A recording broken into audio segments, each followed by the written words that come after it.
Welcome to 3D Movie Cinema, the only show that's 3 dimensions away from one battle after another being called Revolutionist. I'm your host 3D Jake, and today we're looking at One Battle After Another, released in 2025. One Battle After Another is written and directed by Paul Thomas Anderson, based on Viceland by Thomas Pynchon. And the movie stars Leonardo DiCaprio, Sean Penn, Benicio del Toro, Regina Hall, Tiana Taylor, and Chase Infinity. The movie is essentially about a group of revolutionists who go around to doing different things, like trying to break into like ICE facilities and try to free immigrants, or and then on top of that, just doing different things, to say F the man and try to be revolutionist. And then of course one guy who basically they hold at gunpoint, played by Sean Penn, Colonel Lockjaw. He basically gets attracted to this woman, Tiana Taylor, because she's a feisty black woman, and so of course he basically tracks her down and then tells her, if you don't have sex with me, I'm going to tell the police, and you're going to jail for the rest of your life. So of course she goes up to his house, has sex with him, and then of course she has a baby months later, and then of course she gets depressed and decides to rob banks and everything, and then after such forth, she gets caught. Sean Penn bails her out if she narcs on all of her friends. And then they narc on all her friends, and most get killed by Sean Penn. The others, just flee. And then of course Leonardo DiCaprio ends up having to raise the baby all by himself and everything. And and it's her fate is left ambiguous. Like she basically escapes from Sean Penn and she goes to Mexico. Her fate's left ambiguous. Some say she died. Some say she just she still lives. And then so years later, Sean Penn comes back into the picture and kidnaps the girl because he's getting a promotion and from like the Christmas group, like a Christmas adventurers. And they're basically like a white supremacy cult and everything. And essentially they basically do a background check. Like, have you ever had sex with a black woman? Do you have any children that are black or whatever? And he's like, oh shit, he realized he had. And he thinks that that kid might be his. So he decides to go and use all of his connections to get that girl and kidnap her. And if she isn't his, he'll let her go. If she is, he'll kill her because he don't want the Christmas cult to find out. And Leonardo DiCaprio has to basically go on a road trip to go and free her, find her and everything. And it's like a revenge story in a way after that. I know it's a long description, but that's literally the only way to describe this movie. It's a movie that it's not like it's kind of like Boogie Nights. It's hard to describe. I mean, you could say, well, it's Mark Wahlberg being a porn star, but there's so much more to the plot than that, And it's a movie that when I first saw the trailers, I'm like, this looks interesting, and I was talking to a friend of mine, and I'm like, she's like, I think you're gonna like this movie, and so I watched the movie, and I will say I did like it, And this movie is up for a lot of awards right now. It's up for Best Picture, and I truly do think it will win Best Picture, because it just comes off like this is an Oscar film. This kind of reminds me of a Coen Brothers movie. Only, it's a Coen Brothers movie, only it doesn't suck this time. Because most Coen Brothers movies nowadays suck. Because they are not together anymore. Nowadays, they're both off making movies. One Coen Brothers is making movies about lesbian bank robbers. I don't understand why. That's like every movie, it's like lesbian jewel thieves, lesbian bank robbers. I'm like, really odd. I was like, Ethan Coen. I was like, what's up with that? You got a fetish or something, buddy? I was like, that's a really specific topic. I mean, it's like I can't wait for lesbian space pirates. That was a joke, but I'm sure there is a movie out there like that though. I just remember though, but yeah, this movie though, Paul Thomas Anderson. I know that some people dislike some of his movies. Some people love some of his movies. I'm a big fan of of There Will Be Blood. Boogie Nights, and what's that movie he did? I love Punch Drunk Love, and there's another movie he did that not too long ago that I thought was great. But yeah, I think Paul Thomas Anderson is a fantastic filmmaker.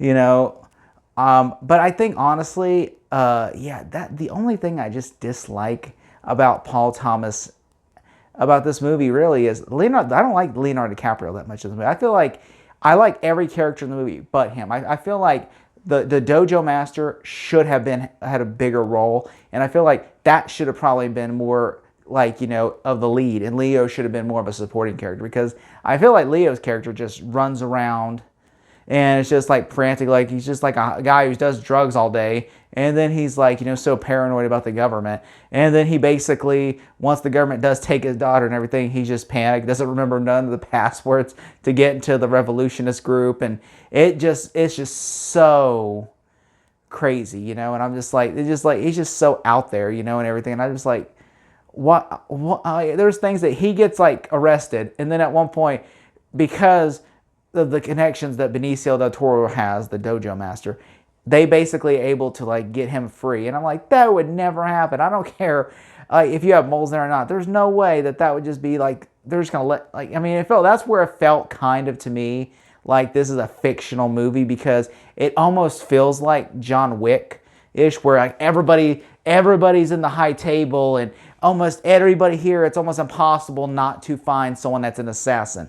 It's almost impossible in this movie not to find somebody that has connections to the underground revolutionary group, because it's like almost everything in this movie has a connection to this group. And I'm just like, are we in John Wick land now or something? Like, it just feels so fictionalized, where it's like the beginning of the movie, even kind of like, I was like, well, that's a little bit of a stretch for them to be able to break into like a facility like that, because they'd probably be shot dead before they even got to any of the illegals in cages.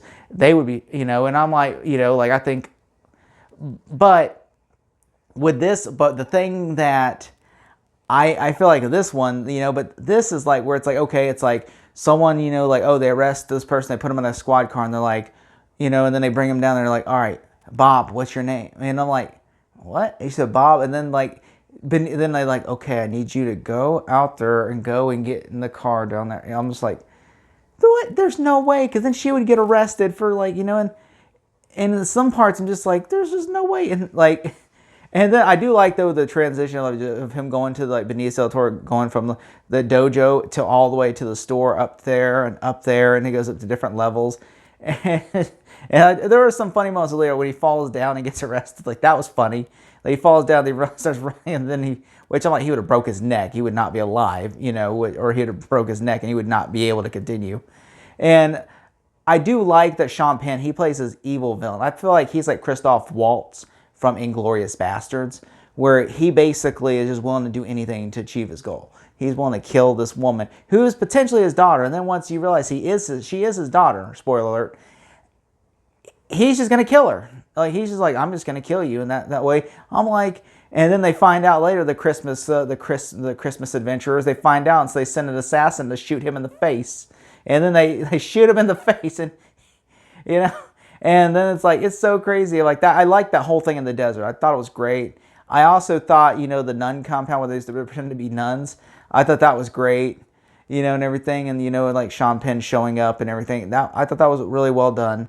And I also thought the scene at the end when I think Sean Penn should have died in there, but because I feel like him going back, and the only thing was just for comedy purposes, like when he goes back, and he's got his face all disfigured, and they're like talking about, what about the black woman? And he goes, oh, yeah, I didn't sleep with her. Yeah, she raped me. Like I said, she had her way, like she sexually assaulted me, and I'm like, they're like, what? Yeah, she raped me in reverse, and I'm just like, what? So it's like, what? And he goes, yeah, she was a semen demon. And I was like, what? I feel like that's the only reason they had him be alive, just so they could make this joke. Because they kill him right afterwards because they don't believe his bullshit. And they say, oh yeah, here's your office and everything. And he said, welcome aboard. And they're like, all right. And then they put spraying gas in there and kill him, which I'm like, why would they risk that? Because what if somebody else gets in there and then like a gas leak, the gas accidentally goes through and kills them? And I'm like, wouldn't it just be easier to be like, hey, yeah, we'll come, but we're going to go on a ride, and then you go and you shoot them in the desert. Wouldn't that be easier? Or what if they just tell me, okay, we'll see you later, and then a car bomb or something? I'm just saying, there's so many better options than just to kill him in an office.